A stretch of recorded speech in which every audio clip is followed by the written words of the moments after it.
Hello, everybody, and welcome to another episode of Wife for Life. Today, I have joining me Sherrin Ingram. Woo woo, give it up for Sherrin. Sherrin is not only a fabulous friend, I mean, she is a go-getter. She is an attorney. She is an executive coach. She is a phenomenal woman, y'all. She's also married to Michael Ingram, who is a former professional basketball player. He played 9 seasons overseas in the basketball league, and I don't even know how she did it. So let's get into it. Let's find out how did she manage that lifestyle, okay? So tell me, what was it like? First of all, tell me, how long have you guys been married and children and all that good stuff? All the back stuff, right? Yes. Well, thank you for having me, Michelle. What a pleasure it is to be here. Okay, just want to throw that out to you. But we have been married 29 years this year. I love it. And we have 2 kids, a 16-year-old son, a 14-year-old daughter, who you know too well now. I love your babies. They are. They're good kids when they're out. In public. Not at home. At home. I'm like, are you talking about my kids? Right. Really? I think we all kind of say, really? My kids? Yeah, I'm like, Victoria is my daughter, right? That's who you're talking about. You got the right one. I love it. Yep. So it's been a long journey, and so yeah, we're actually working on 30, so that's good. Awesome. So when you started, where were you and where was he in his basketball career?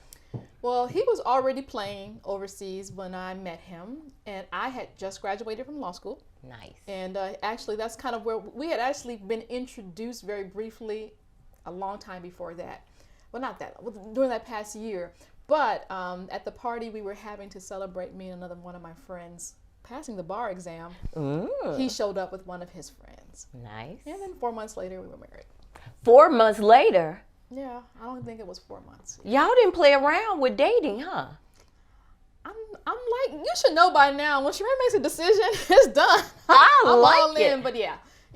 But to me, that sounds like Michael is the same way. When he makes a decision, that's it. Once he makes that decision, he's all in. And so, and actually it only took that long because my mother insisted on having a real wedding. Because I was clerking for some judges, and they were like, come on down, we'll marry. And I was like, hey, Mom, I'm going to go get married. And she was like, if you do that, I will never speak to you again. And blah, blah, blah. So that was about a month after we had got together that we decided to get married. So we waited for my mother for a couple of months to plan the wedding, and there you go. So, first of all, I just love your story. I didn't even know about that part. Or if I did, I forgot. I was about to say, I don't think you would have known that. So 4 months, was that a spiritual thing? Like some Christians don't believe in dating. They believe, when you know. So was that a spiritual thing? No, I don't know. No, it definitely was not a spiritual thing. You weren't that spiritually mature back then? I was not that spiritually mature back then, but I remember thinking, because he was like, marry me, and I was like, all right. But I mean, it was like, I thought we were going to have like this long thing, and he's like, well, I got to go back and blah, blah, blah, blah, blah. And I was like, all right, because, this is how unspiritual it was. I was like, well, all right, if it don't work out, it don't work out. Let's go for it. We're going to date while we're married. Yes. And that's exactly Oh, my goodness. But obviously you saw enough to say I did. Oh, yeah. I mean, I saw what I thought was good raw material. Yes. Other than the obvious, tall, dark, and handsome. Other than the obvious, because he was working them jeans. Yes, I love it. Awesome. So, okay, so from there, tell us, he's overseas. Did you go with him? What did that look like? Yeah, I visited as often as I could, but I mean, I had just graduated the bar. I was in the mix. I mean, as you can see, I kind of had a plan before I met him, right? Yeah. So he was... The only thing that I really, really did change was a month before, I was set to go into the JAG Corps. I had done the Navy thing, and I had put off my departure date because I had met him. I was like, well, there might be something to this. So I had delayed that initial date, and when it came time to, show up, and I was like, okay. So that was like a big change, because it was kind of part of my thing to go be in the JAG Corps. That's and then amazing. and then it just all worked out. But I was Phenomenal woman. That's all I'm gonna say. What, okay, go what ahead. we do, okay? It's what we do. It's what we do. But I was on my path already, so he had to be worked into that. Because I mean, I loved him and all, but there was Sherrin, okay, in my career, and so I was busy with the law firm life. So when I could, which was by most standards often, at least for an extended period, like a week, once a month. And then I got a nice little sabbatical thing really quick that they were very generous, and I spent several months with him. But I just visited him where he was. So frequency was like once a month? Once a month. Or, okay, and how long for that? That was years. You guys did that for the first few years of your marriage? Yeah, that was years. Wow. Years. It was years. Wow. Oh my goodness. So did you learn another language or anything when you know what was interesting? The one time where I was there for 3 months, I did sort of get into it. He's much more fluent. He's in several, but that one in the Greece area, we were really indoctrinated into that. So and the team paid for lessons that you can get to learn that stuff. So yeah, that probably is the one that I was actually pretty good at back then. Kind of lost it a little bit, but he knows a lot of people from that area still, so he still speaks it. Yeah. Oh, that is amazing. Now, one of the things that I love about you, this woman is driven, like very driven. And I absolutely love that about you, because what I find is more commonly in women, we lose ourselves in marriage and things like that. But you seem to have a very healthy relationship with boundaries and protecting the boundary of Sherrin. Yeah. How do you do that? Is that something you were raised to do, or how do you come about with that?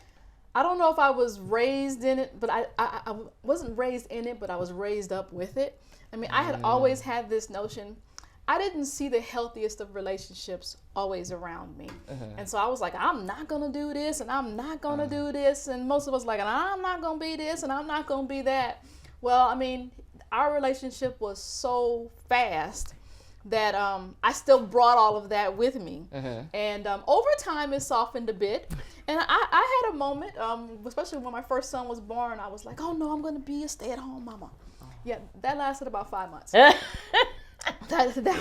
for you, right? I mean, exactly. I was about to say hats off, and my God, I love all the you mothers who could do that. Yes. But I mean, I didn't recognize myself. I was like, he called my mother up, but I don't know what's wrong with her. I mean, he was like, I didn't know what I was doing. Yeah. Because I was missing the other side, and then I felt guilty that I didn't want to be home all the time. Yeah. And so all of that went to it. But once I got that part straightened out, I was back.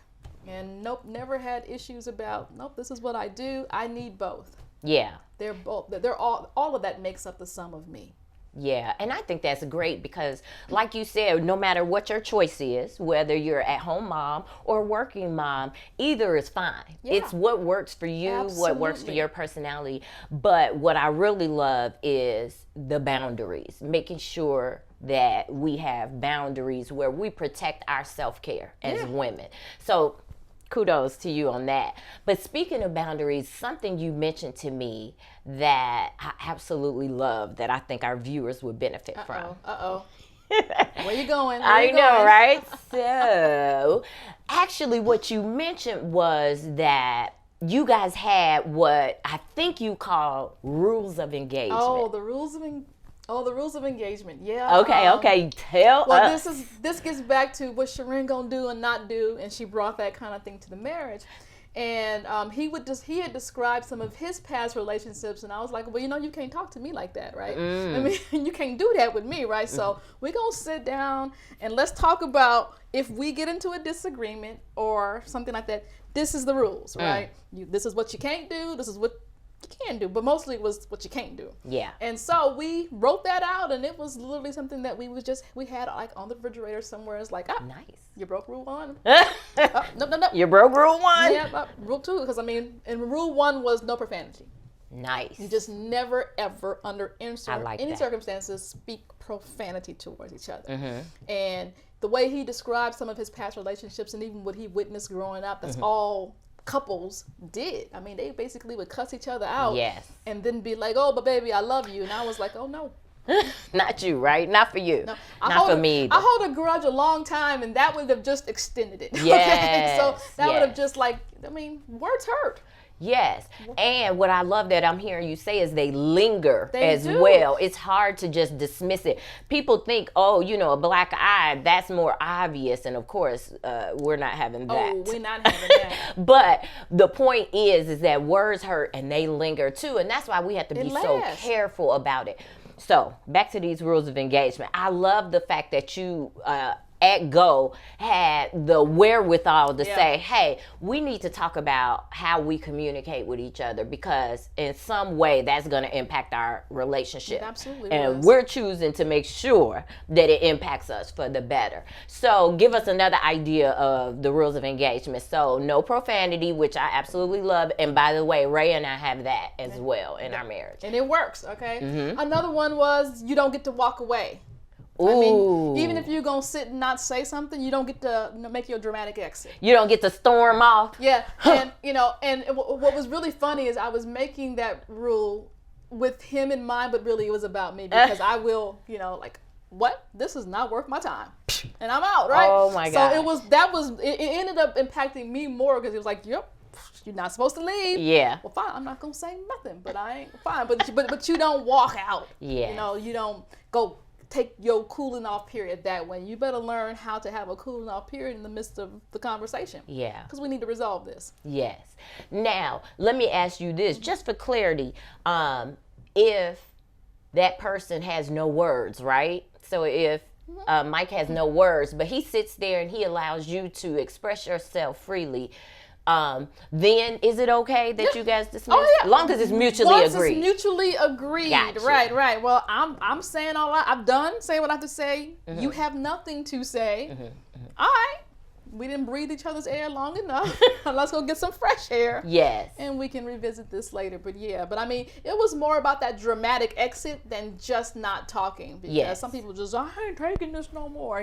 None of that. Mm-hmm. None of that. I love that, because in a couple of our workshops, one on communication, another one on conflict resolution, we talk about determining some rules of engagement. Mm-hmm. What are some do's and don'ts for you during conflict? And one of them is simply that if somebody's flooded, meaning they have no words because they're too angry, their blood pressure has raised beyond comprehension, and they can no longer even hear your words, let alone articulate clearly or in a way that would bring about healing or connection. We definitely suggest them taking a time out, but only if they schedule an appointment to come back. Okay, I like that too. Yeah. I like that too. Right. Yeah, because otherwise... Get out your calendar. No, okay. That's right. Bust out the calendar. Bust out your calendar. You got 2 o'clock, I got 2 o'clock. All right. What you got? Because if you have an issue and you bring an issue to the table, and then that person gets flooded by hearing the issue, and then, you guys separate, there's no resolution there. No, there's not even a chance of resolution. Not even at all in that moment. Exactly. Yeah. Nope, I can get with that. That's good. So that was smart. Oh my goodness. So anyway, I love the fact that you guys set those rules of engagement. Tell me, what would you say to someone that's engaged right now? Because some of our viewers may be engaged. Aww. And if you are, congratulations. Awesome. So happy for you.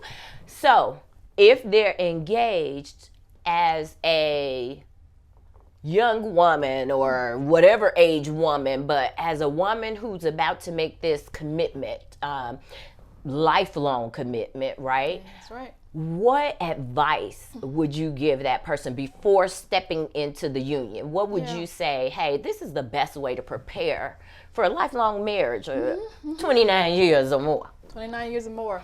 I would totally advocate strongly. I know premarital counseling sounds trite, especially depending on what it is, but you really need some objective facilitation of uncovering things that you guys might not have really talked about. Yeah. And that's what I find good premarital counseling or good counseling can do. is take you on a path to say, well, you know what, we really haven't talked about what we gonna do if my mama wants to borrow some money. I mean stuff like that, that just can cause all kind of issues. And like, well, I didn't know you were so bad with money. I didn't know what your credit rating was. I mean, all these little issues that a program can help uncover. Yeah. And you guys can at least talk about it. Because, you know, I think once you've gotten engaged, you may be past the point of thinking, well, maybe we shouldn't be married. We really aren't aligned in many things. I don't think that usually is going to happen because the smoke is all in your eye. But what that can do, what a good premarital counseling can do, is at least plant the seed. Well, you know, that came up in counseling. And we might not even remember the lesson right now, so we might need to get a refresher. But we did talk about that, which means we have the tools and the skills to overcome that. Yes. And have a productive, healthy resolution to our disagreement. Yes. Well, we here at AIM, Activating Intentional Marriages, we're all about intentionality. So as a counselor / coach myself, I am definitely an advocate for therapy, for counseling, for coaching, for any type of intentional work that you can do to help yourself grow as an individual and therefore grow in your relationships with others.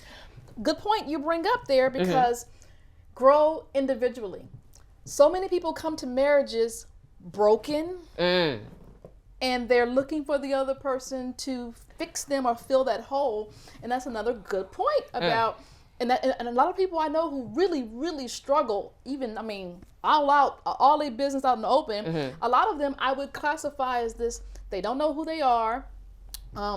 Some part of their life has been so damaged that even the Holy Spirit, they're not even allowing the Holy Spirit in there to help heal that wound. And they look for the other person to feel that for them. And, no one makes you happy. Yeah. Happiness is a choice in that regard. Ooh, come on. And so that's another thing why premarital counseling is going to be so very powerful. And if I could even push that envelope, I really believe counseling during the first year, just set up during the first year, because, oh my gosh, the honeymoon period is nice. Yes. But now we seriously living together. I mean, even if you were living together before, it's different when you married, okay? And so knowing you got this regular appointment where we're going to bring some issues to the table, and if we don't have any issues, we think our counselor has a program. Okay, well, you have nothing. Let's talk about this. Yes. So just taking them through a thorough program, I really think that would be a game changer for so many people to work through some of that initial stuff. I agree. I consider it preventive care. Yes. It's like when you go to the dentist, right? We go to the dentist, right? Especially when we're young, we get our cleanings, we get our fluoride treatments, right? All of that to prevent a cavity. However, when we get in a marital relationship, we expect things to just happen. Well, we love each other so much, right? Yes. As if love is all you need. Oh, that sounds terrible. No, it's not. That's correct. Love is not all you need. And that's exactly, you need a certain framework of how you see people. Yes. Communication skills. Most of us didn't grow up with Yes. that. We didn't even grow up with the thought that we needed that sort of thing. Yes. And so that's why not only premarital, but at least something that you've committed to. So you guys need that package. Yes. It is the premarital first year. Is all inclusive, and it's an investment that will pay back more than your $100,000 wedding. See why I love her? Because she didn't even know. But 2022, we are launching our marriage boot camp. Oh my goodness! So we got you covered. Validation. So one thing you said though that I also want to pull out for our viewers, because I think this is so important, and I think it's such a strength of yours: spirituality and relationship to God. How has he played a role in your life as a woman, as a wife, as a mother, as an executive coach who now you're leading others, as an attorney? How has God played a role in your life? Well, my relationship with my Creator, my Father, is the foundation now. And I have, in the past several years, really got intentional. I got intentional about really what that fellowship looks like. Because there's a difference between relationship and fellowship. Come on. Right? when we become born again, God does become our Father. And I believe the word that says nothing can ever separate us. So I don't think you can lose your born again status. Okay. But what you can lose is the fellowship. Yeah. By not consecrating yourself, by not meditating, being in his word, by not just sitting to hear his voice, you don't have that fellowship that allows you to get the answers you need to the problems you face. That understanding and that awareness and the evolution to get there has played a pivotal role in my mental health, my ability to have grace, because that was a real intervening moment. I've had several times where I felt like I've heard the audible voice of God speaking to me. And after a disagreement that we were having, and I was just mad. Okay. I was just going down the line, because of course none of it was my fault. Right.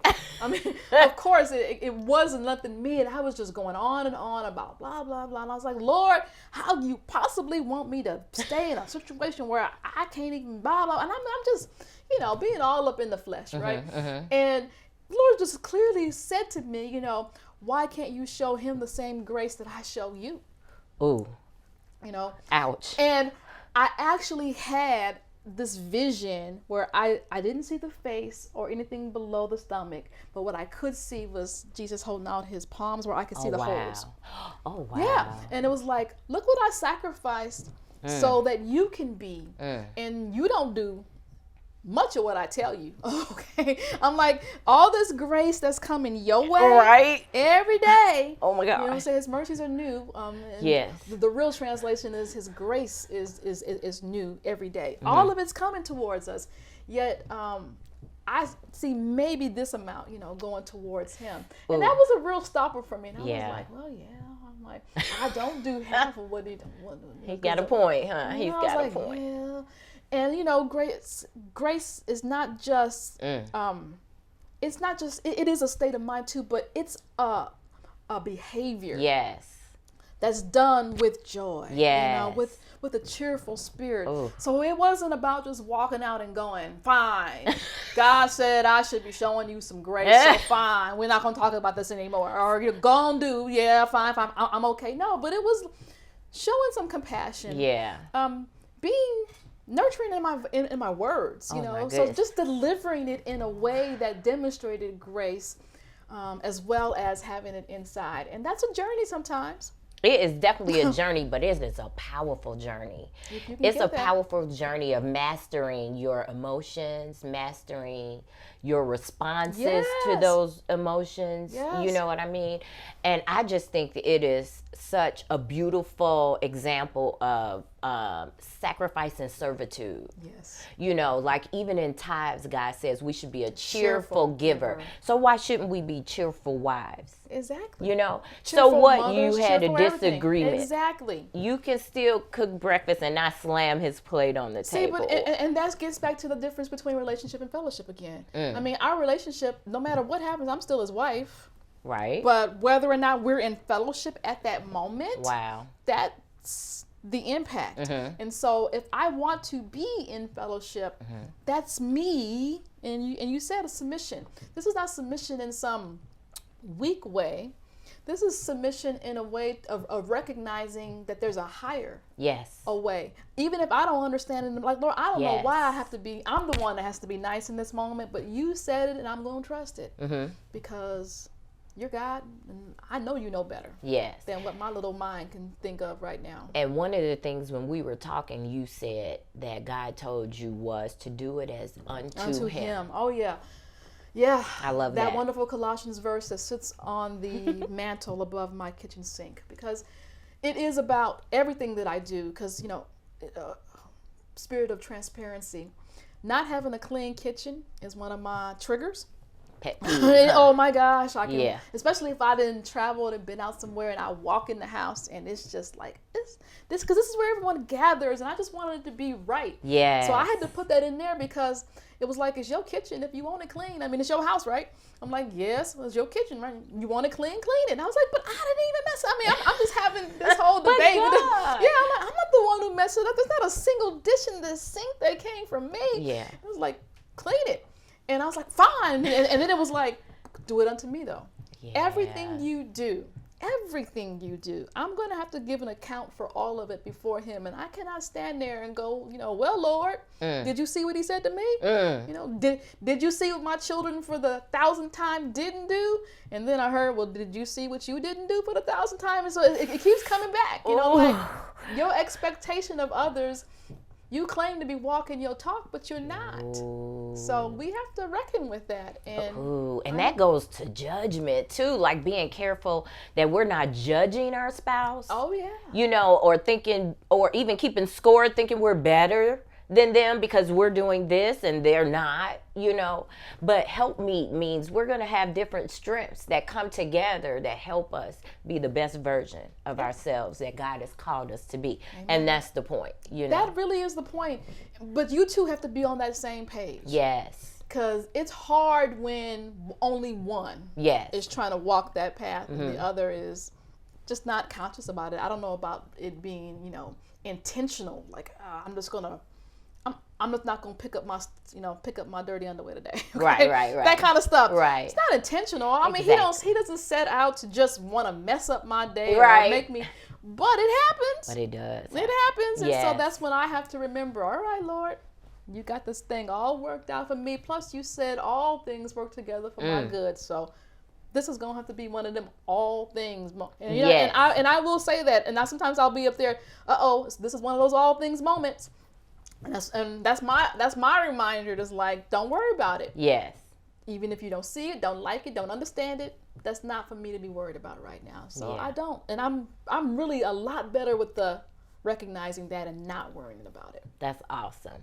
So one more thing that I want you to share with everyone that I think is phenomenal about you.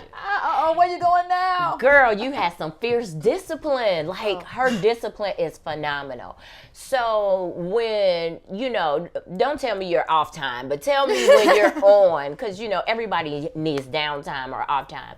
But when you're on, what does your schedule look like? Like, what time do you get up and what are you doing? Because your morning routine is freaking phenomenal. Like, I was like, I want to be like her when I grow up.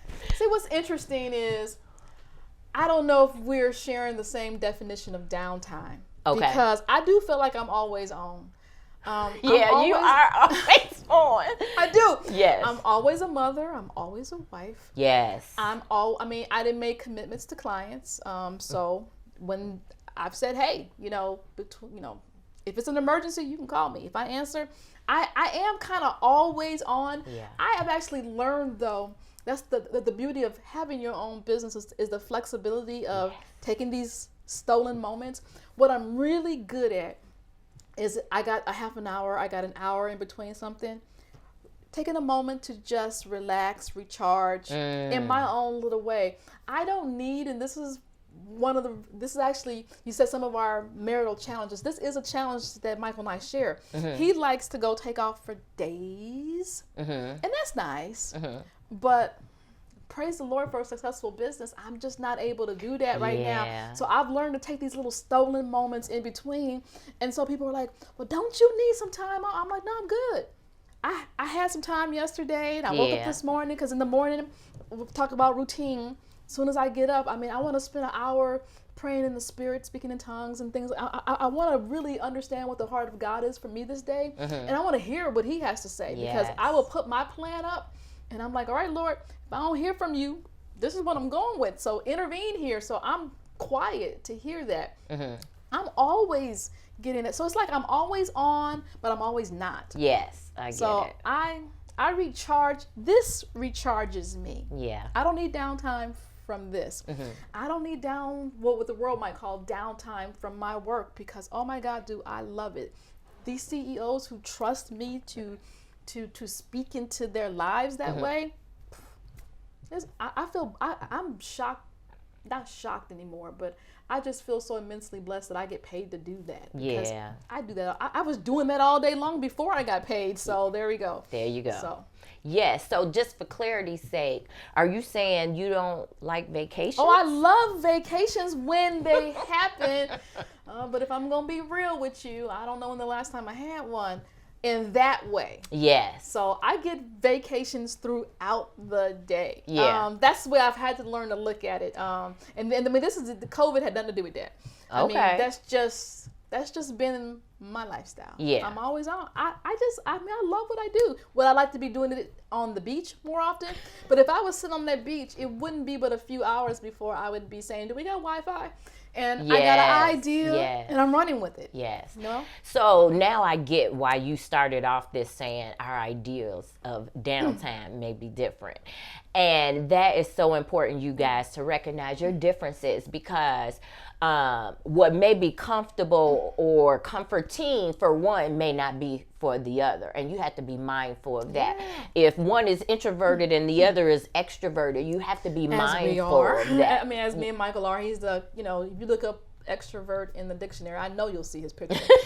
But if you look up introvert, yeah, exactly, you probably will see mine. I mean, we are like, that's a complete yin and yang, night and day type of thing. And that takes some work too, because there are times I'm like, you're out too much. Mm-hmm. There's things here that need to be done. Yeah. But I'm doing X, Y, and that's where he gets his charge from. Yeah, he's working and he's connecting and, networking. He has made his work part of what he enjoys and his passion. So he actually doesn't see it as work either. Yeah. Just like I don't see my stuff as work. I mean, if I was on that beach with my laptop, I am so in awe of the fact that I don't have to sit in an office to do business. Mm-hmm. That runs so deep with me, because I remember having the office where if you left, you left. But now I can do business anywhere. And for some people, that's a bad thing because they don't have those boundaries. But I'm really good with boundaries. Yes. If I can't talk, I don't answer. Yeah. I just don't. But I love that fact so much that I just push the envelope and I'm going to sit on the beach and do something just because I can. Mm-hmm. Yeah, one of the things that I really want to pull out that you're saying too that I love is, even though your ideal self-care may not be a 7-10 week stay in Spain or whatever for vacation, but you are doing moments of self-care. Oh, absolutely.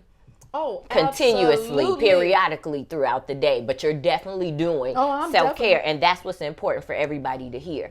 Because some people feel like there's this population that's the engine is always going, and like for instance, I had an interaction with a caterer who I wanted to ask him how I could respond to what he was asking of me. And so I went on and I was like, should I respond via text? And I was going to say, or email. But before I could get it out, I could tell it was a trigger for him, because he immediately said, no, I am professional and I have hours, business hours. And so if you want to contact me after business hours, you can email me, but I will not be responding until normal business hours. And that's his thing, right? And that's his thing. And that's fine. It was just, he didn't let me finish my sentence. No, I get it.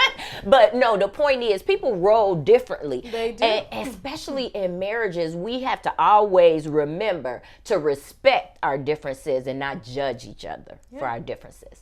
Right? Exactly. Well, most of our differences are complementary. Yes. And add to our strength as a body. Yes. Some of them can be a little destructive, but those we manage. Yes. But for the most part, I see differences as part of our strength, as in life. That's why diversity is so powerful. Yes, it is. Okay, so last question of the interview. What words of encouragement do you have for the next generation of wives, whatever age or stage of life they may be in? Especially as a powerful boss girl, as you are, I mean, because I know more of your story than they do, just transitioning from being an attorney to now being an executive coach. That's not an easy task, but you've done it and you've done it well. And we're just going to speak into that board position that is to come as well.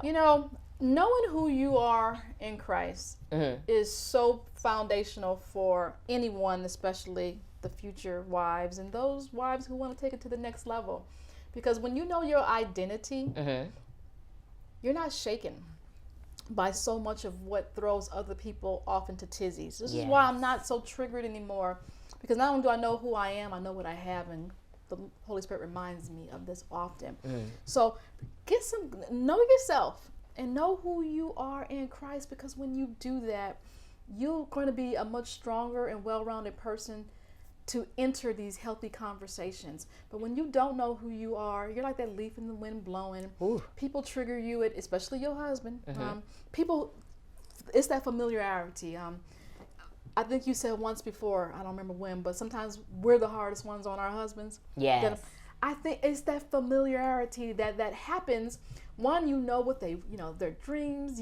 You see the stuff behind the curtains that may not line up in your mind, okay? Because that don't mean it's not lining up, but in your mind, it's not lining up. But when you know who you are, you don't let some of that stuff just get to you.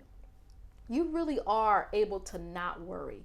I know in the world they don't think it's possible to not worry. I do believe it's possible. Well, one, God told us not to do it, and He wouldn't tell us to do things that we're not capable of doing. But that's what I would say. Know who you are. Spend some time with that. Because one, if you're not married yet, you really need to make sure you are marrying someone who is in alignment with that. Yes. And if you're already married and you didn't have that state of mind beforehand, hopefully you two can be on the page about growing together in that way. Yes. Because growth together, I think, is so key. One person starts a path of personal development and the other one doesn't. It's not long before you really have grown apart. Yes. So grow together. So that would probably be my other piece of advice for them is to grow together. Yeah. Decide where you want to end up and the path to get there, but grow together. Yes, I love that. And I too want to encourage all you lovely ladies, wives and wives-to-be, to take some time and focus on yourself, not just in a self-care way, but in a self-growth way. It's so valuable to not just you as an individual, but to any relationship that you enter into. But also, if you're already married, it's not too late. This is a lifelong journey. Just like you expect your marriage to be a lifelong journey, self-discovery is a lifelong journey too, because we're ever changing. So make sure you spend some time for yourself, just like you did today in watching this video. Thank you, Sherrin, so much. Thank you for having me. It's been a pleasure. Oh, you are always a blessing. Thank you so much. Love you too. And love you guys. Thank you for joining us for another episode of Wife for Life. Michelle McElroy, Sherrin Ingram, signing off. Bye.